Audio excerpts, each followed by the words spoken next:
Hi Ella, Hello. thanks for talking to me today. What do you want to talk about? Well, I love music, so I'd like to talk about music. Fantastic. As you might be able to tell, my accent isn't from the UK. I was born in Canada, but I live in Manchester now, and I'm so happy that I do because I love the music scene there.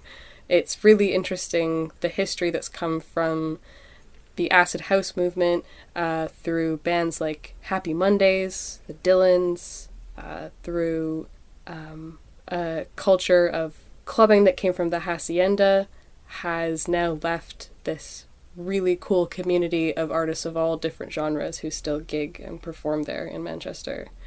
It's really cool hanging out in the Northern Quarter. It's an area that used to be mills back in the industrial era of Manchester, but now it's turned into coffee shops and clubs and restaurants. Cool. And do you make music yourself?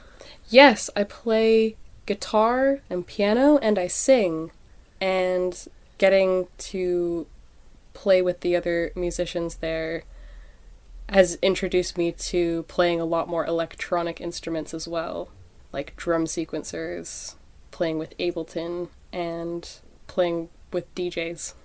What's really interesting about Manchester is the musicians in Manchester focus a lot more on what they love to make than, in my opinion, musicians in London. Musicians in Manchester really like to focus in on the time they spend in a studio and the time they spend creating, forming smaller and smaller communities to hone into a weird or specific sound, whereas in London, people are a lot more out and about and they like performing and socializing and being around each other. Do you think you'll stay living in Manchester for a long time, or are you planning to go back to Canada? I really like Manchester. I think I'll stay there because the smaller population has meant that the community is a lot more connected and we see each other by circumstance a lot more frequently. So, yes, I would like to stay in Manchester. Great.